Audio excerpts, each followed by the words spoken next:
అసెంబ్లీలో బాలకృష్ణ మాట్లాడిన వీడియో ఇప్పుడు చర్చనీయాంశంగా మారింది. ఆ వీడియో బాలకృష్ణ చిరంజీవిని అవమానించినట్లుగా వైసీపీ వారు ప్రచారం చేస్తున్నారు. అయితే వాస్తవం ఏమిటో ఇప్పుడు మనం చూద్దాం. ముందుగా బీజేపీ ఎమ్మెల్యే కామినేని శ్రీనివాస్ సభలో మాట్లాడుతూ జగన్ ప్రభుత్వంలో సినీ ప్రముఖులకు అవమానం జరిగిందన్నారు. రాజకీయాలకు ఎటువంటి సంబంధం లేని మహేష్, ప్రభాస్, రాజమౌళి లాంటి వారిని తాడేపల్లి ఇంటికి పిలిపించుకున్న జగన్ బాలకృష్ణ లాంటి సీనియర్లను జగన్ పిలవలేదని అన్నారు. అంతేకాదు, ఇంటికి వచ్చిన హీరోలను జగన్ కలవకుండా సినిమాటోగ్రఫీ మంత్రి పేర్ని నానితో మాట్లాడి వెళ్ళండి అని చెప్పగా ఒక్కసారిగా అందరూ షాక్ అయ్యారని, ఇదేంటి అని చిరంజీవి గట్టిగా నిలదీశారు. మీరు ఆహ్వానిస్తేనే అందరం వచ్చామని, ఇప్పుడు సమావేశానికి రాకపోవడం ఏంటని ప్రశ్నించారు.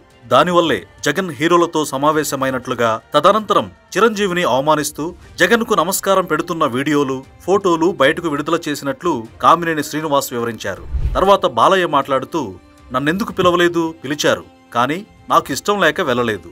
కూటమి ప్రభుత్వం అధికారంలోకి వచ్చిన తర్వాత ఇటీవలే ఫిలిం డెవలప్మెంట్ కార్పొరేషన్ నిర్వహించిన ఓ కార్యక్రమంలో తనది 9వ పేరుగా రాశారని ఆవేదన వ్యక్తం చేశారు. ఈ విషయమై సినిమాటోగ్రఫీ మంత్రి కందుల దుర్గేష్ కు ఫోన్ చేసి అభ్యంతరం వ్యక్తం చేసినట్లు చెప్పారు. జగన్ చిరంజీవిని అవమానించడం తెలిసిందే. ఇప్పుడు తన పేరు 9వ నెంబరుగా పెట్టి అవమానించడాన్ని బాలయ్య జీర్ణించుకోలేకపోయారు. కామినేని శ్రీనివాస్ కొన్ని తప్పుగా మాట్లాడారని, అసెంబ్లీకి స్పష్టత ఇవ్వాలనే తాను ఈ అంశంపై స్పందించానని, ఏదైనా తప్పు మాట్లాడితే క్షమించాలంటూ సభను కోరారు. బాలయ్య ఉద్దేశ్యం ఏంటంటే, గతంలో చిరంజీవినే కాదు, ఈ రోజు నన్ను కూడా అవమానించారు, సినీ పరిశ్రమ అంటే చులకనైపోయిందని నాన్ సెన్స్ అంటూ కొంచెం ఆగ్రహంతో మాట్లాడారు. మాటలు కొంచెం అటూ ఇటూ ఉండటం వల్ల వైసీపీ వారు వాటిని అవకాశంగా తీసుకుని టీడీపీ జనసేన స్నేహాన్ని, కమ్మా కాపుల మధ్య విద్వేషాన్ని పెంచేలా తీవ్ర స్థాయిలో ప్రచారం చేస్తున్నారు. దయచేసి ప్రజలంతా గమనించి సంయమనం పాటించాలని కూటమి నేతలు సూచిస్తున్నారు.